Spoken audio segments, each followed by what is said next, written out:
How has the experience been for you? Tell us what you've been doing today. And is this your first day, or have you been here all 3 days? I was here Friday. I have a Pokemon meets Sesame Street brand called V-Friends. So we're actually activating over there. But besides that, I'm a diehard sports fan. And so, especially this time of year, us Jet fans are very optimistic. We've had a lot of bad luck in the last several years. And then obviously it's been a tough road.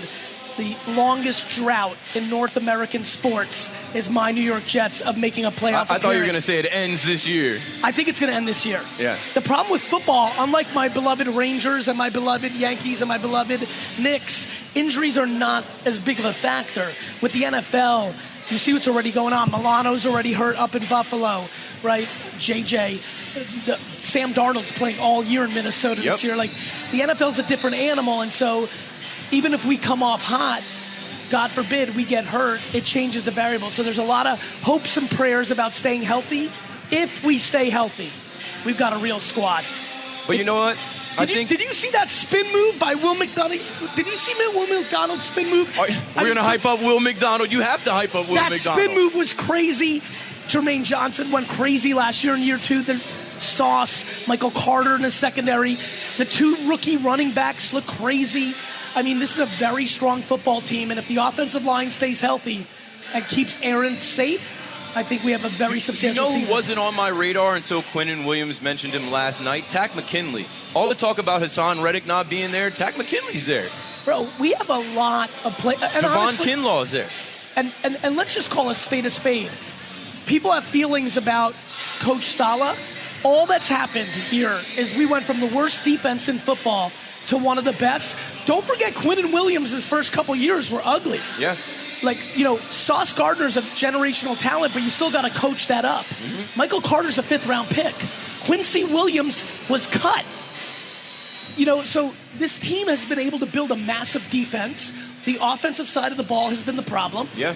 The offensive line has been the problem. And by the way, the offensive line is still the one part I'm holding my breath for. The big dog at left tackle. When you talk about health, when you talk about AVT's got to stay healthy. You got Tyron Smith now coming over from Dallas where he's been hurt. He misses 3 games a year. Yeah. That's what he does.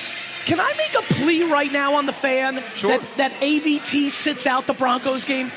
We play the Broncos again this year. It's a bad omen. He's literally been out for the year, both last 2 years playing against the Broncos.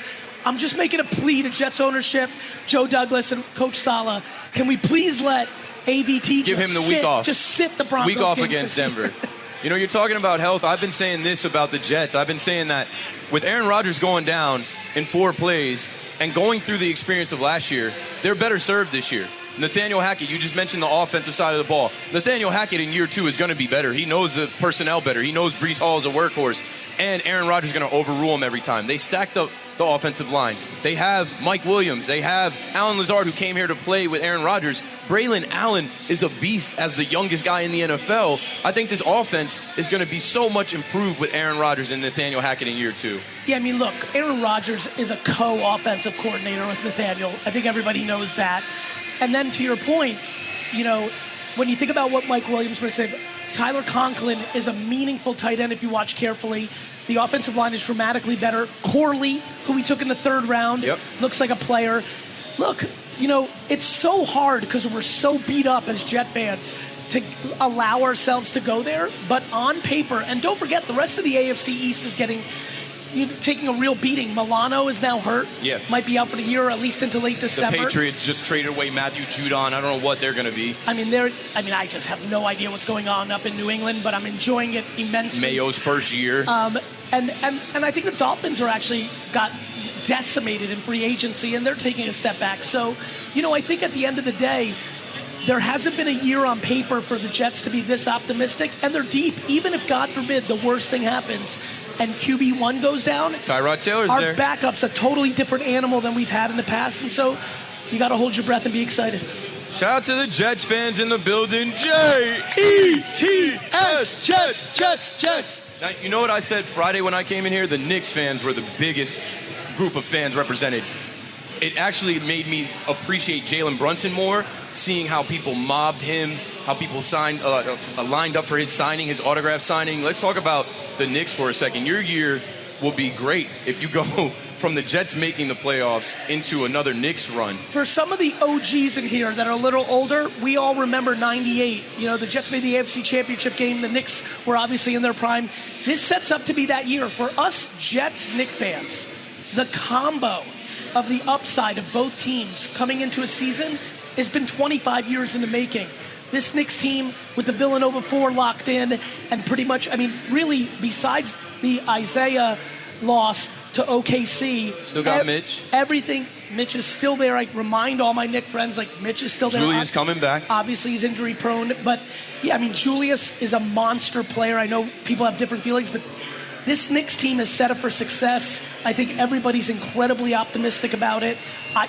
By the way, if you're really knowledgeable about this stuff, they still have tons of ammo and flexibility to make a move before the trading deadline, and I think they will. And look, I think the Knicks are in for a huge season. And what Brunson and Hart and Dante have done, and now they bring over the fourth amigo in Bridges. And again, depending on how casual of an NBA fan some of these Knicks fans are, there's a lot of Knicks fans that do not understand how nasty Mikal Bridges is. And I mean, I've seen a bit. I'm a Nets fan. So you know.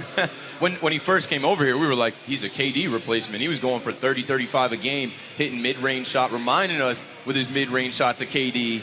We were trying to make him a number one, make him the face of the franchise. It didn't work out. But when he gets put into that lineup, that rotation, the chemistry that he has with his, obviously, their brothers, his former college teammates, it's going to look a lot different. I think that's right. I think if you look at Josh and you look at Dante, what they produced last year by being all together, back to those college vibes, everybody here, I think, can associate, like, when you're with your boys, even in a pickup basketball game,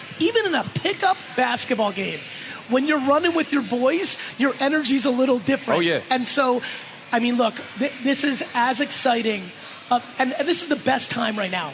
Like late August, mid to late August, going into these two seasons where all of our collective hopes and dreams are brewing. And so, Jets Knicks Nation, we have a lot to look forward to. And very honestly, on some real talk, we deserve it.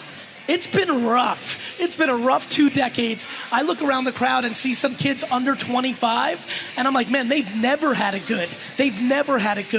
And so I'm really excited about this season. I mean, when you look around Fanatics Fest at all the New York teams represented and all the New York fans, it shows you the passion of New York sports. Like, we need a champion. It's been a drought. We need a winner. I don't care who it is. Like, during the Knicks run, even though I'm a Nets fan, I was supporting it because I'm like, hey, if they can do it, do it. Yeah, let there be no confusion. There is no place in the United States of America, there's no place in the world like New York City. Like, people get confused out there. Miami, San Francisco, LA, Boston, these are second-rate cities. New York City is the epicenter of the universe, and we deserve it. Yeah, let's hear some noise from New York City.